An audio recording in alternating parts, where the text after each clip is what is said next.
There are times in the life of every organization when things start to feel a little out of whack, especially when growth stalls and the shine wears off. You start to worry that something has changed in operations or that the company's culture isn't what it used to be. And you may start to look at your priorities or your resource allocations. If this is where you find yourself, we've got just the expert for you. Toni Morris is a senior business consultant, executive advisor, and personal coach. She helps clients navigate complex environments and drive meaningful change. So strap in and prepare to find the way out of this dark malaise where growth stalls and businesses go to die. Toni, welcome to the Subscription Maker podcast. Thank you. It's great to be here, Zachary. What is strategic misalignment? When I think about that term, the thing that comes to mind is where a strategy is created without ensuring that it aligns with important things. So, for example, I think when an organization creates a strategy, it should align with their values, their mission, their purpose, and that should be obvious. I also think that the alignment needs to happen with people that have to actually deliver on this strategy. So if you are a leader in an organization that's created a strategy, but you have not explored it, discussed it with the people that you will rely on to deliver that strategy, there's a misalignment. Why is strategic misalignment so dangerous for growing organizations? I think that if you are not aligned on your strategy, you're not going to accomplish it. Your strategy is not going to be successful. And without that, the organization can't grow. What are some tests you use to determine if a strategy or an organization is suffering from strategic misalignment? I mean, it's possible that people wouldn't know, that they would think everything's going fine. You find that, especially with senior people, so what kind of tests do you use? Do you look at the employee surveys?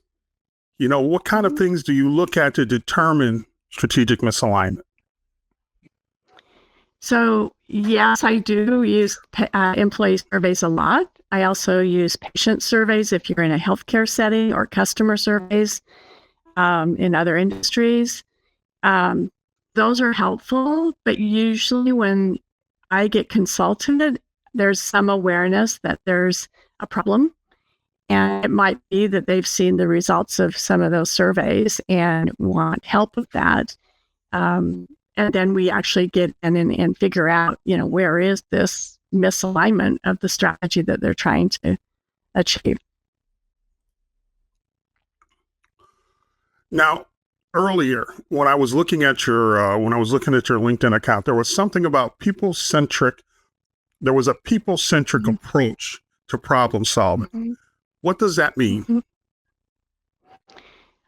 I'm really glad you asked that question, because I think that's where my passion is. I have been in executive roles, leadership roles in all different kinds of organizations and with different responsibilities.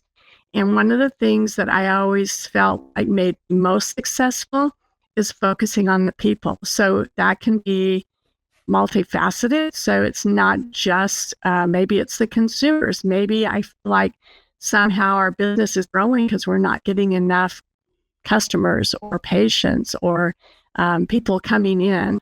And we can't grow. We've got to figure that out. So there's a people-centric component to that. But it can also be, and this is more common, is the alignment of the people in the organization that are delivering services themselves. So that means that leadership has to be inclusive and connected with the staff, all levels. I think often middle leadership kind of gets the brunt of both sides, and without a people-centric approach, considering all of the people in the process, we really create problems for ourselves as an organization. Would you give us a few tips we can use today to help us get back on track, to get our people all moving in the same direction? Sure. I think my primary focus whenever I've recognized there's a problem and I need to get back on track is I have to get really clear about, so what is the goal? What is it I'm trying to achieve? And then bringing the people together to talk about, here's where we need to be and here's where we want to get to. And we're not making progress. And we'll try some things, but can we work together? What thoughts do you have? What barriers do you see? So inclusivity on multi-levels, people-centric for sure. Those are the things to identify first. What is the actual problem that we're dealing with? We can make a lot of assumptions sometimes when we have a plan that we're operating and it's not making progress. If we don't get back and talk to the people involved, we make assumptions and we're going to create some strategic misalignment in our efforts if we don't include them. Okay, so what kind of time frame are we looking at before we can expect to see some results or some change? So that one's kind of an answer is it depends. It depends on how far off track we are. It depends on how we got there. And so identifying the details of that is most important. And when we have the details and an action plan, it can be pretty quickly if we haven't already created this trust. Recovering trust is a big challenge, takes a lot longer, not impossible, but it does take longer. So it really depends on what we've identified as the actual issues, barriers, and what's happened with the alignment of effort. Toni, please tell us a bit about your company, Bridges for Humanity Consulting. Yeah, so Bridges for Humanity Consulting. The name kind of, I hope, speaks to the people-centric approach that we take. Most often, we see the challenges are related to a lack of alignment between different people. And so we try to bridge that in our work. So we do consulting on strategy, we do consulting where we can identify challenges and create training workshops specific for whatever the needs are. We have a lot of experience in leadership development, in helping leaders to know how to do different things as leaders. We also have, all of us have a lot of strength in the coaching. We coach executives, we coach frontline leaders, and we coach people privately as well. So did you spend any time were you a freelancer? Did you work by yourself for a while? And the reason I go there is I'm kind of curious how you went from someone who was out on their own to someone who creates a company and a community to pursue this activity. So I would say throughout my career, primarily in leadership, I have done work for other companies where I was a consultant and I was a coach. I had a lot of experience working for someone else doing that work. My clients were across the country. But I also got certified as a coach, so I was doing some private consulting and coaching on individual projects here and there. And I just felt like I really wanted to be focused on the people side of things and people side of things when it comes to consulting and coaching. So either to do it in a way that really was meaningful for me, I felt like I could really have the greatest impact, I needed to create my own organization. I had a huge network. I still have this great network of people, similar backgrounds and experience. A couple of who have become partners with me in the organization. We also have additional resources if we had a big project, for example, that needed more people on the ground. So how did you go about putting together this network? This what I like to call a kitchen cabinet. How did you go about putting those together? What was the process of vetting those people? Gosh, I'm a connector. I mean, connections with people's really my thing. It's really important to me. So I'm always meeting people, identifying people that I feel are inspiring to me, and then just gotten relationships there where I got to know their work, I got to know what they're doing, identify them an interest. So I've actually seen their work. One of my partners actually, she taught a leadership development course for a team of leaders that reported to me several years ago, and she was so skilled and so relatable that I just thought I want to do stuff with her. So I really firsthand have experienced her skills. I think I think networking's critical. And in the process of networking, I think it's important that it's meaningful. I don't network just to make connections with anybody, because we don't know that. But I do look for people who are have similar values and interests, and we have just built my network that way. Now, a while back, earlier in the discussion in our conversation, you talked about making the move to building a larger organization because you wanted to have a bigger impact. So I'd like to go back to that and talk a little bit about how do you define impact in general? First, I want to just clarify one thing. It wasn't so much that I wanted a larger organization. I wanted a more impactful, to use your words, organization. And so I define, I guess, impact means that I can see where people are, or organizations, if it's coaching, where people are having challenges in creating meaningful goals, a meaningful life, and having things they want to do about it. Or maybe they're not clear about how to fix what's broken. If I'm able to work with them, we work on that together, setting goals and milestones. And what we determine is to be at the end of this project, we'll know that this had a positive impact by XYZ. So we actually define that at the beginning of a project and measure it as we go. And I know for myself, if we've achieved those goals, that we have had an impact, and it's a positive impact. So how do you coach impact? I mean, within your team, help your clients coach impact. How does that work? Where does that conversation even start? I think it starts with what is a desired outcome.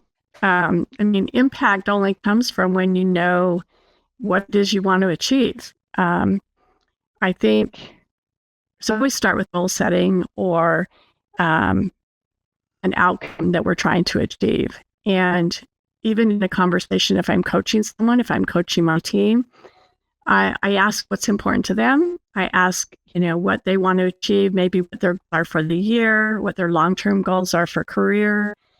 And then we match that to find the alignment with the job that they're in and how I can support them with that. And we measure it as we go. And that's how we know we're having an impact. And they know they're having an impact. Okay, Toni, I have to apologize in advance. My mind works a little differently than most people. From my thinking, I see everything through a lens of a system. And, it's systems work within a given tolerance. They have to work within, the way that they're designed. If you ask them to do something more than what they were designed to do, produce more with worse inputs. If you decrease the quality of the input, then you can't expect the same output. So that's kind of where I'm at. So my question becomes, how do you deal with, how do you know when your clients are close to optimizing where they are? They're close to optimizing the impact they can produce and need to look for something else, to need to start a tiger team or start to look for what's next. What's that process like? Okay. I'm really listening to that question and thinking about it from an organization as a system. And I think in my work, it's people focused. So it's the work that people do day in, day out on delivering the service or the program or the project. And often you won't know. So if they've reached their capacity to deliver and it's starting to overwhelm, you will start to see services decline. You might hear more complaints. You might, and the complaints could come internally from the people saying it's too much or we need more help. It could come from the clients or customers saying, service isn't what it used to be. So we identify it that we're starting to have challenges. And then we have to come back and say, okay, how do we solve for this? And then that's when you would create your new strategy or make adjustments along the way. It would be awesome if we could find that before it got to a place, but and sometimes we can do that, but there's a real fine balance with investing in more people to deliver a service and keeping your costs manageable to deliver on that service. So I think from a systems, knowing when we've reached capacity and need to look for something new often isn't known until we start to see mistakes or complaints or problems coming up. Okay, now we've talked about the big picture. Let's get granular, so to speak. How do you get clients to make the small changes required to get the ball rolling? So I think it starts with when you start a new project or I have a new client, I'm assessing the level of commitment, and we get really clear about the goal and what the plan that we've discussed and their level of commitment on supporting that. You need leadership to support the actions, and sometimes there's verbal commitment, but when it comes down to actually supporting an initiative or a change or an investment, sometimes that commitment kind of wavers or it gets delayed. So I think if the level of commitment's there, if the problem is severe enough or the goal is important enough, they're willing to take the steps. And you just have to be able to show progress along the way. Okay. So on this podcast, we like to talk about podcasters and podcast guests as this generation's fire givers. They're the people that hold the passion that move the society forward. So my question is, what do you want to be known for? What kind of fire giver are you? What kind of tools do you want to hand down to the next generation? I think for me, it's recognition of the importance of connection. I think over the last several years, particularly during the pandemic and that we kind of got away from that. The connection to other people lost its momentum, and we relied on a lot of other things. And we created a lot of really great tools, a lot of really great technology came out of that, which is awesome, but the connection still needs to be there. And so I feel like my passion and my work is about how we bridge the connection of humanity, so bridges for humanity, with the tools that we have and all the progress that we've made, connection will be the way we deliver the result on all of those new tools and technologies that we've created. Is there anything on the horizon that you feel comfortable sharing with us? Yeah, I'm actually doing an exploration with the education system. So working on some programs that will help develop leaders in high schools, and also helping to further develop teachers in leadership, not just in teaching abilities, but in leading their teaching as they teach. So I'm working with some people on that. Okay, that brings up a whole host of questions, but I'll just settle for one. What kind of advice would you give youth and young entrepreneurs today? Be curious. Just get curious, ask questions, learn everything you can about whatever it is you're trying to create. Be a sponge for new information, and be willing to take risks, take a chance, learn from your mistakes, and move fast to the next. What's the best way to follow you on social media? So the best way is LinkedIn. That's where I am most present, and our organization is most present. Toni, thank you for joining us on the Subscription Maker Impact. Thanks for the opportunity. It was really nice to meet you.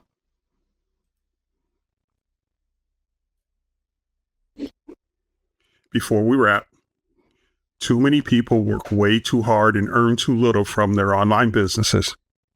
You don't have to be one of them. And that's a wrap.